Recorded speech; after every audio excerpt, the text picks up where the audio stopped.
wanted to invite people to comment on Ken and my plan for the next golf book. And that is the target date is May 2022, a year and a half from now. And that is the 20th anniversary of the publication of Zen Golf. 20 years, amazing. So the working title is Golfing Your Ball. And we're going to basically go from tee to green and everything in between. And then we also have sections that we want to include, such as warming up before a round, practice, and the different areas of practice, full swing, short game, putting, trouble shots, things like that. And then also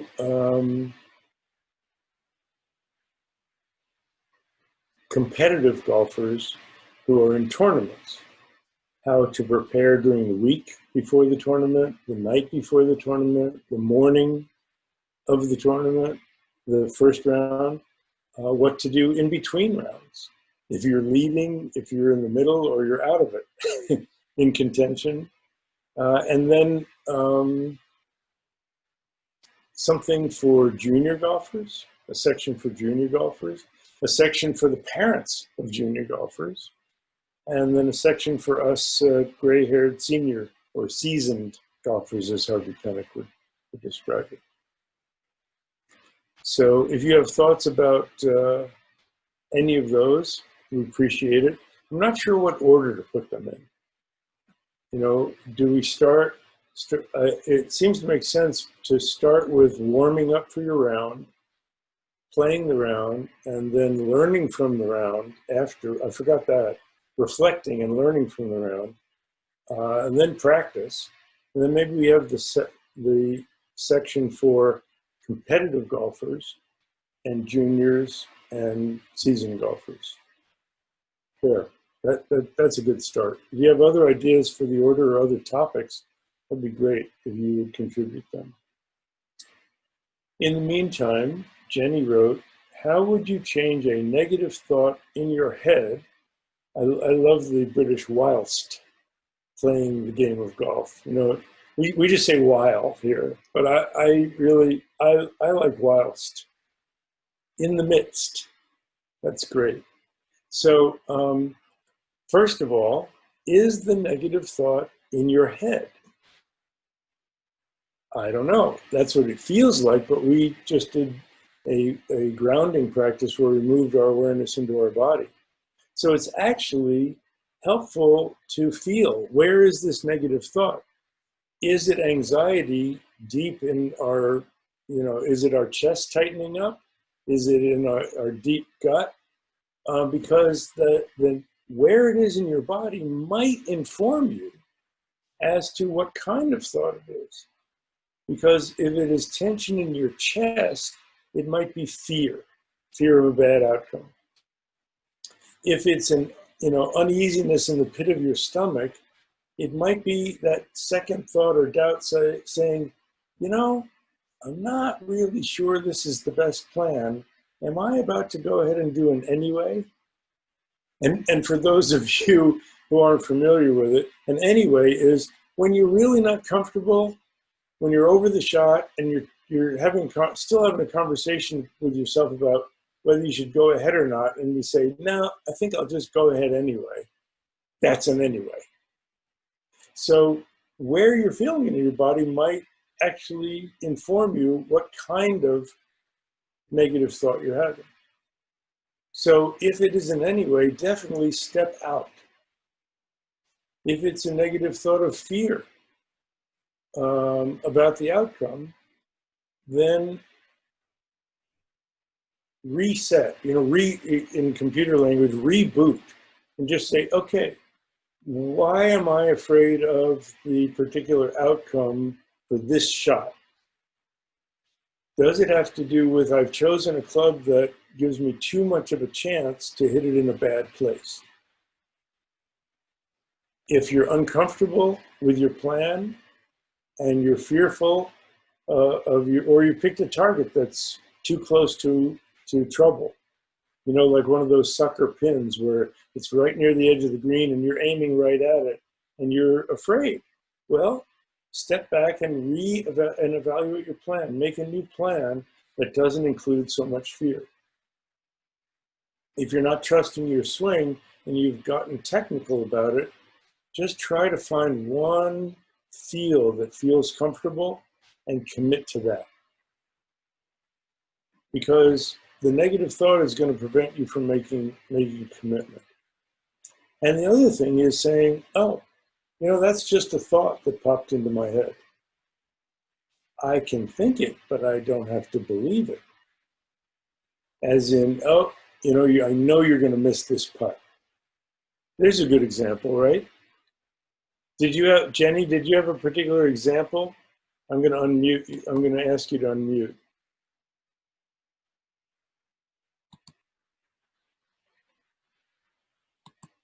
Whoops.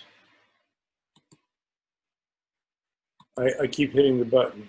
There you go. I think we're doing it at the same time. There you go. You're on. Well, yeah, I suppose the putt is the big thing for me. Standing over a putt and then thinking, oh, have I got the line right? Am I, you know, you get the string of little Yes, that's right. come in. Now, is this particularly shorter putts? Probably 3-footers. One Yeah. you should get. Now, what were you about to say? One you should make? Yeah, the ones Yes. that you. Okay, so let's look at that language. One you should make. First, we don't want to use should as our expression, stop shoulding all over yourself, right? So we don't want to say should. We don't want to should. And the other thing is the distinction between holding and making. Now, should make, we have that attitude because look, it's so easy. It's only 3 feet away. How bad or stupid or some other negative feeling we're going to have about ourselves if I miss this. I had a putt like that just the other day, and I made the putt. It was a 3-foot putt. I made it, but the ball did not go in the hole because I didn't see that there was more break there than I thought. And it broke off in front of the hole and didn't go in. But I felt like I made the putt I intended, and that's an important distinction. So if you have that, if you have the thought, oh, I'm going to miss this one, start and just say, no, I'm going to do my process, and I'm going to do my only job, which is to get the ball started the way I want to. Now, very often a 3-foot putt doesn't have much break to it. And one of the hardest putts to align is a straight putt that doesn't have any break. It's hard to be sure.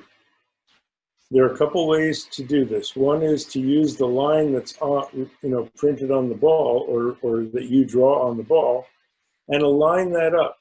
And what you want to do is you want to be able to hold your club up, if this is a club like this, and look to see if the straight edge goes along the line and points to the middle of the hole or the place on the hole where you see it going in. And so you can use that to be certain. And one reason that's helpful is when you get over the ball, our eyes are kind of tilted and a little bit offline, and it looks different than it did behind the ball. Behind the ball is the correct read. That's where your eyes are working the way they're designed to be working. Now, that doesn't mean it's the correct read ultimately, but it's the more accurate view of what you're seeing. Over the ball, it's a little distorted. And the other thing, when sometimes the line makes me feel like I have to be too perfect. So then I look at the line on the top of the putter and really try to get my eyes right over that and be sure that it's pointing where I want it to be pointing. And then the main instruction, hit it where the line on the putter is pointing. That's it. Hit it on the line. And so then you've taken your concern about direction out. That you've picked your direction, just go with it. Okay? Any other negative thoughts that you have, you deal with by changing your plan, and then say, you know what? If it doesn't go where I want it to, it's going to come down someplace, and that's golf. So I'm just not going to worry about it. I care about it, but I'm not going to worry about it.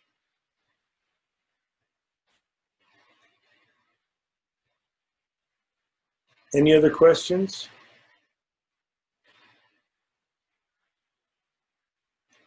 Well, you know, along those lines, let's take another interesting shot, and that is your tee shot when the hole doesn't quite suit your eye.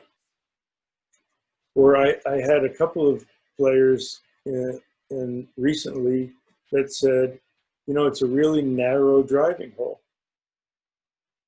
And I gave them two options. One, well, don't hit your driver. If your 3-wood is straighter, or your 5-wood is straighter, or a hybrid is straighter for you, it's better to have a little longer shot in, but be playing it from the fairway. So hit the club that you're most comfortable hitting. Now, if you take less club, this is a little caveat on that one, a little warning. If you take less club, don't try to hit the cover off of it and hit it as far as your driver. That'll just get you in even more trouble. And don't just kind of go, you know, oh, whatever, I'm just laying up, so I don't care. And then you make a half-hearted swing. Make a committed swing to your target with that club for the distance that you hit that club. And then you get to play from the fairway. Now, if the hole doesn't suit your eye, or it's narrow and you're not comfortable over it, even with whatever club you pick, you can use your imagination to trick yourself. And that is, pretend you're on your favorite driving hole. The hole that you feel most relaxed and most at ease and most confident teeing off at your home club. Trying to think. Yeah, I know which hole I feel most comfortable on. And I can just load up and rip it and feel completely confident. So what I do, and what you can do, is if you're over a hole that doesn't suit your eye, after you've aligned yourself, pick a little spot, an intermediate target in front of the ball. Set the club to that. Look out to where you do want the ball to aim. And then when you look down, pretend that you're on your favorite tee, hitting out to your favorite fairway, and imagine that that's what's out there. Your mind's eye doesn't know the difference between what you're looking at and what's in your imagination. So it will think, your brain will think that you're swinging out towards that fairway. And you let it rip. And if you did a really good job, when you look up, you'll be slightly surprised. Oh, and hopefully pleasantly surprised. So that's something you can do off the tee. Now, another thing you can do off the tee to get yourself to have the shot that's the most comfortable to suit your eye, don't just tee the ball up in the middle between the markers. That's where people automatically go. Walk back and forth from one side to the other, looking out at the fairway, and find the spot that is your Goldilocks spot. No, I'm too far to the right marker. When you walk to the other side, I'm too far to the left marker. Go back and forth and say, ah, just right, in between. Very often, if you're a right-handed golfer playing a fade, you might feel a little more comfortable over towards the right-hand marker because you have more room along the fairway for the shape of your shot. The reverse if you're playing a draw. But not necessarily. The shape of the hole may make you feel more comfortable on one side of the tee box than another. You have that whole way across. And if you like to use your line on the ball when you're putting, Try it when you're driving. You are allowed to set the ball with the line pointing where you want it to point. I work with Vijay Singh. That's what he does on the tee. So he knows that he wants the driver face perpendicular to that line on the ball. Then he's confident in his alignment. So that's something you can do that matches up with that.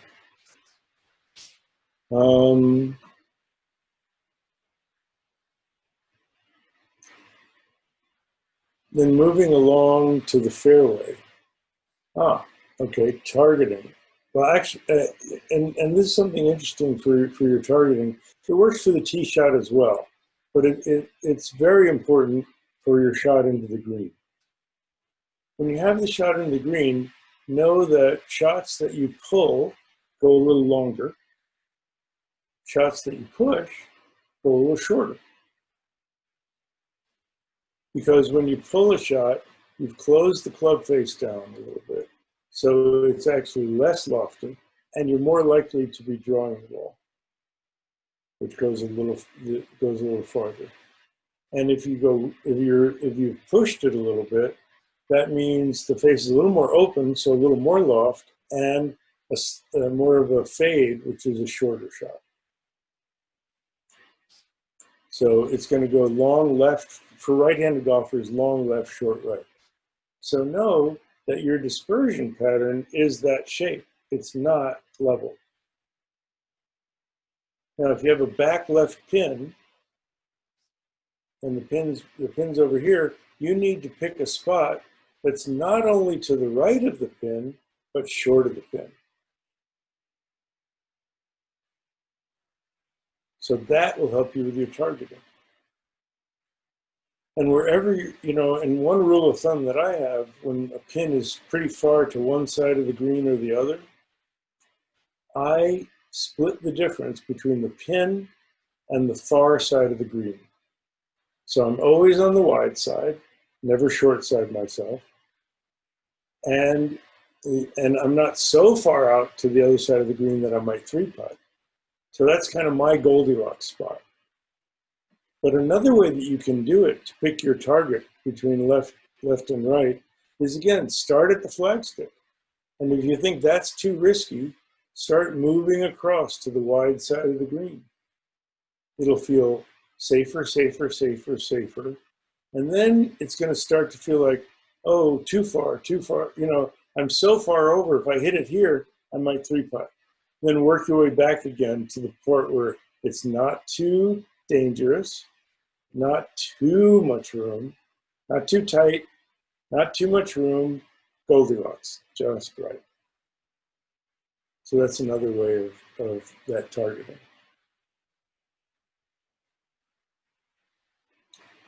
Okay, we've got another question from Tad. I find I play my best when I put little to no exertion in my swing. Oh, this is very common. That's good. However, after some success that way, I often try to add a little extra distance because I feel good in my swing. This, of course, takes me out of my easy swing and makes for bad results. How can I make sure I maintain a loose, effortless swing with good tempo? Well, make sure and effortless are oxymoron. They don't go together. You can't make sure and be effortless. So I don't care for the words make sure, but let's substitute how can I do my best to maintain. And let's go, instead of loose, free or soft, effortless swing. Good. Okay.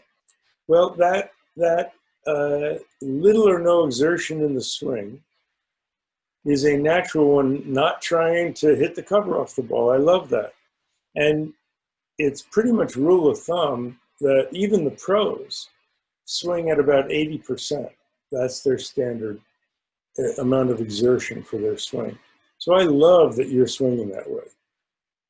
And yes, of course, we have so much success, and then we say, hey, I got a good idea. I have a bright idea. I'm always on guard against bright ideas. Well, I have a bright idea. if I take it back a little further and just drive my legs a little harder, I bet I can get some extra distance. No, no, no, no bright ideas. So I have a chapter in Golf, the Art of the Mental Game. Beware, no, this is in Zen Golf. Beware of trying for a few extra yards. So right there, beware of trying for a few extra yards. So here's what you can do. Know your carry distance. In other words, how far the ball carries in the air with your shots. It's good to know that carry distance. So for example, off the tee, let's say you carry your driver 200 yards, for example. Maybe less, maybe more, but you carry it 200 yards. Okay. So what you want to do is look out to the fairway to a spot just 180 yards. Take 10% off of that. 180 yards away. Now that should be, you don't have to swing hard to reach that, right? So if you don't have to swing hard to reach that, aha, that's your target for your no exertion swing. And that will keep you swinging within yourself, because that's what you're talking about. I want to keep swinging within myself, and that's all you have to do. And then your no exertion swing will come out, and you will probably quite happily see the ball carry 20 yards past that spot. Again, don't let yourself be tricked into, well, next time maybe I'll aim at 200 and then I can carry 220. No, no, no, that's a bright idea.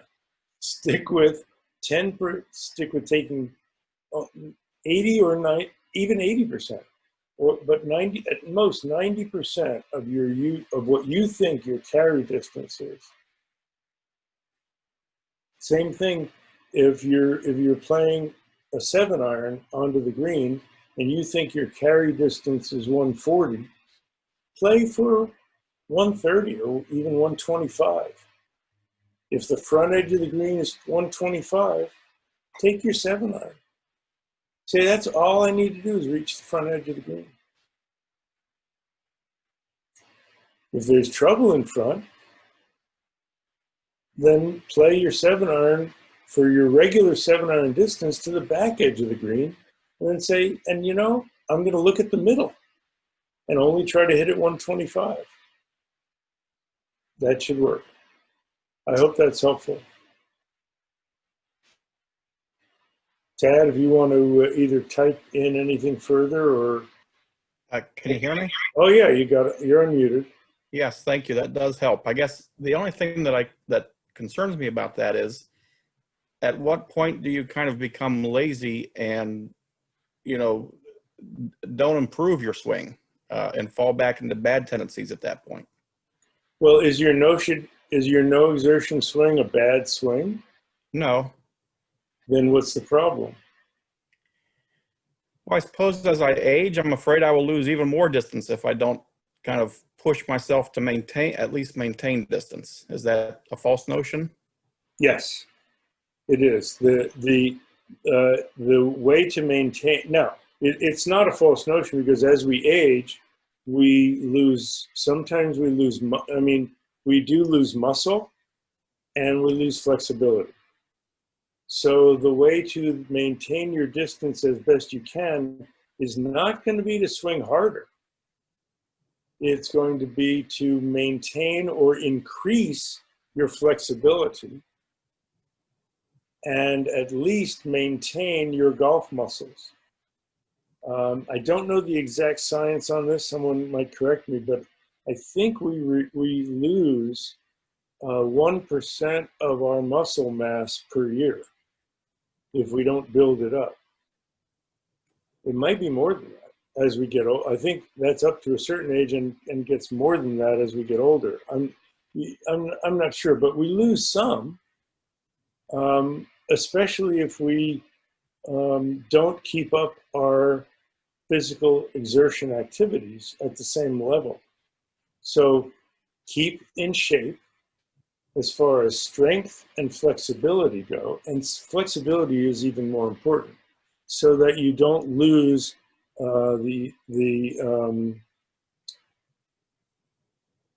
can't remember what you call it, but basically the full length of your swing, not how far back you go, but this circumference of your swing. Mhm. Okay? Yeah, that helps. Thank you very much. You're welcome. But don't try to hit it harder. Flexibility will give you a bigger turn and you'll increase clubhead speed.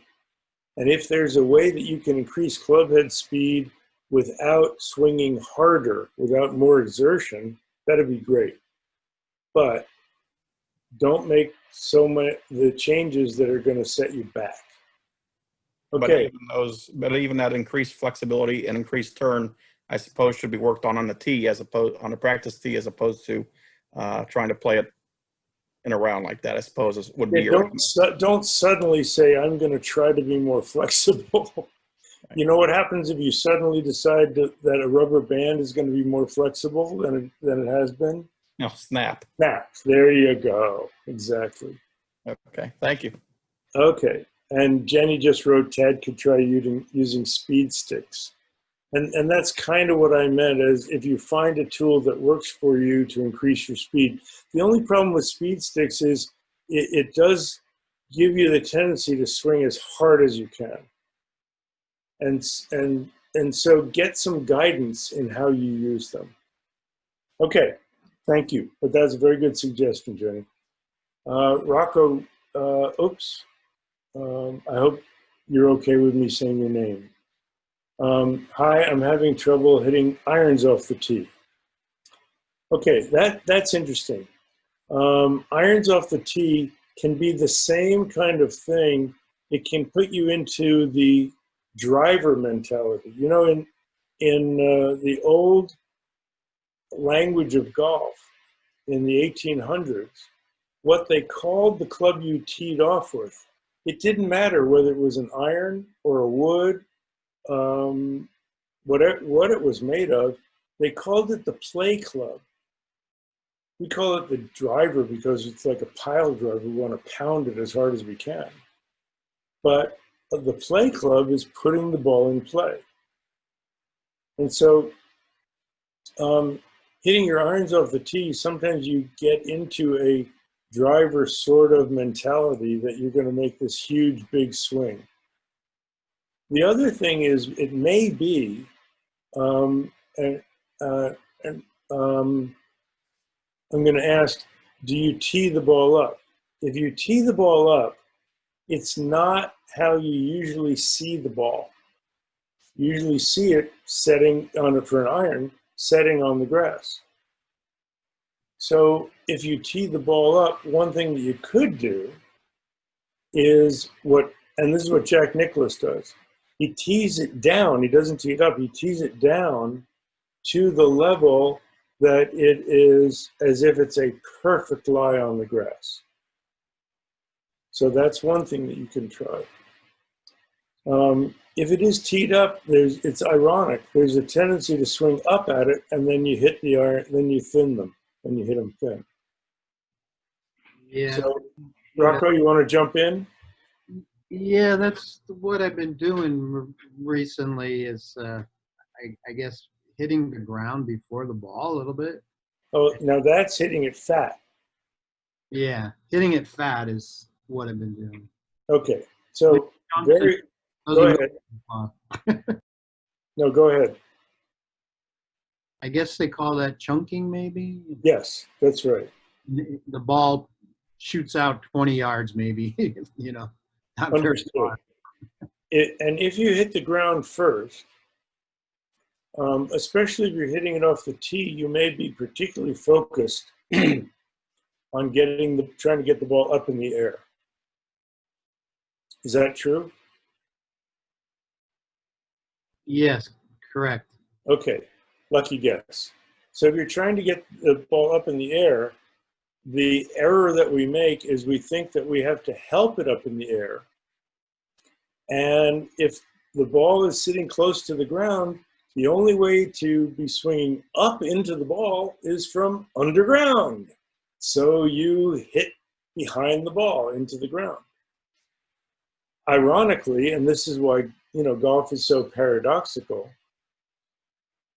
to make the ball go up, you actually have to be hitting with a descending blow, that the club is going downward because the ball hits the bottom of the club and then rolls upward with spin. And that's what sends it up in the air.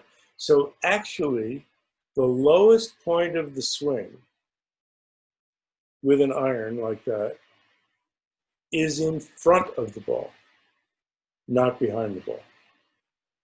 So you want to still be going slightly downward as you get to the ball. And one technique that you can do is look 2 inches in front of the ball, maybe between 1 and 2 inches, and say, I want, and you do this on the practice range. I do it first on the practice range. I want that spot to be the lowest point of my swing. Okay. So that you're swinging past the ball to your lowest spot and then up. If you watch the pros and they take those divots, their entire divot is in front of the ball. The club contacts the ball first, then the ground. And at your level, you'll probably be quite satisfied if you get ball and ground at the same time, and then continue down a little deeper into the ground. Thank you. I'll try that. And that's really what you want to do. I'll give that a try. Because trying to help the ball up into the air, you will either hit it fat or thin. What about ball position in the stance when you're hitting an iron off the tee? Does that change, or should always be off the heel of your lead foot?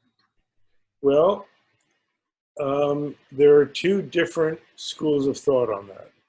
One is always off the heel of your left foot. My intuition is if you're hitting it a couple inches behind the ball, maybe you should go with the other school of thought. And that is, the shorter the iron, the closer to the middle of your stance it is. So that you play pitching wedges right from the middle of your stance. Okay. And then 7 irons, a couple in, a little bit in front of that, and your hybrid is going to be almost off of the heel of your front foot, and then your driver off the heel of your front foot. But remember, the driver, you're swinging up into it, so by the time, or at least level. So by the time you get there, that's where you want it.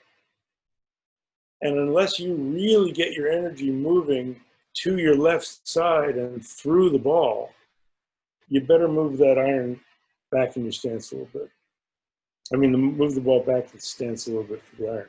And a great way to do that, to know where, is to set up and pretend there's a ball there, or put a tee all the way into the ground where you set up for the ball, and make a swing and see where your club impacts the ball. It impacts the ground. And wherever it impacts the ground, put the ball just behind that in your stance. Okay?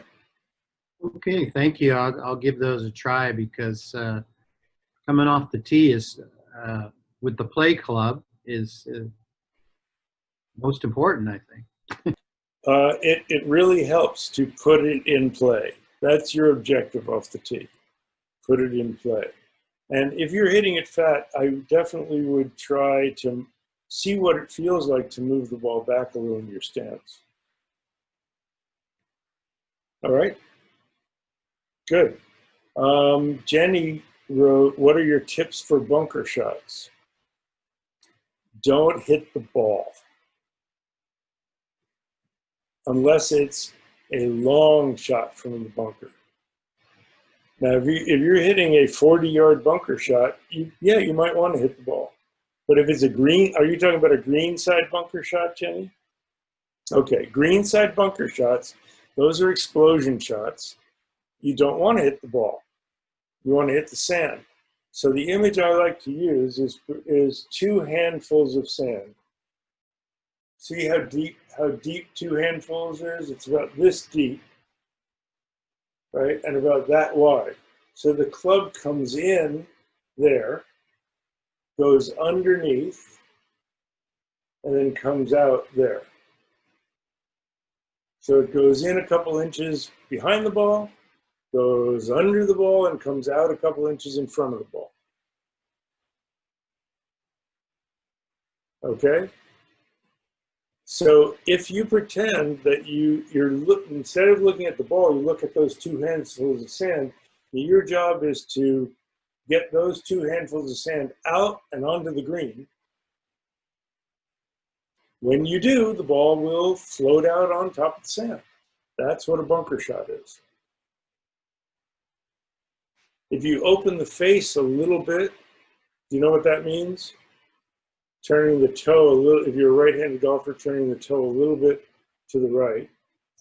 That exposes the bounce, the back of the club, so it will skid under about that deep under the ball and not just go and stick in and get stuck in there. And that's how you play a bunker shot. And someone wrote, flip the whole egg. JB, can you explain? Can you hear me? Yes. So when I play a bunker shot, I see the ball is the yolk and the rest of the sand around it as the white of the egg. And since I started doing that, I've become a pretty good bunker player. So I want to take the whole egg. I love that. I love that idea. That's great. And you know what's really helpful? Using a yellow or yellowish orange golf ball. Because then it'll look a lot more like an egg yolk. I love it. That's great. Yes. And sometimes they say the size of a dollar bill. Well, a pound note, I guess, Jenny. You know, that the ball's sitting in the middle and you go in at the start of the pound note and come out at the other side of the pound note. But I like that, JB, the flipping the whole fried egg. See, the first thing I thought of was a hard-boiled egg, and that would. Not as good. I didn't understand that. That's good. The sunny side up egg. I like that. That's great. That's a great image. That's the idea. The only thing it doesn't get you is the depth, and that's why 2 handfuls gets you, you know, that the depth of that you're going to go under, so that you're not just trying to skim it just barely under the ball, and you're not trying to dig really, really deep. Good. Last question. We'll wrap up with this one. What do you think of practice mats at the range? I think they're really great if you don't have to take care of grass. But as far as your golf swing, not terribly helpful. And the reason for that is, and this is interesting for you particularly, Rocco, if you hit behind the ball, you can't dig into the mat. You can't chunk it off on a mat. What will happen is it will skid along the mat under the ball, and you will think you hit a pretty good shot. So it will be a bit deceiving. So not so great. Practice mats are wonderful though for hitting drivers because you don't have to touch the mat. So that's what I definitely wouldn't practice on the mats if you're concerned about hitting it fat, because you can get away with it on the mats. Okay. For teeing it up, again, if you're teeing up, for a driver or a fairway wood, but not on a club that you're going to be, if you're teeing up an iron, not if you're going to hit the grass. Not if you're going to hit the grass. Now, if you tee up your irons this much off the ground and you don't, yeah, then it's not that different because you're just clipping the tee. But if you're teeing your shot down the way most golfers do for an iron shot, even off of a tee, you're not so far off that you're not going to, that you don't want to hit behind it into the mat because it'll be deceiving. Okay, thank you all so much. That was great. Really appreciate your comments. JB, thank you for that, and Jenny for the speed stick suggestions, and all of you for your questions. So next week, same time, same bat time, same bat channel.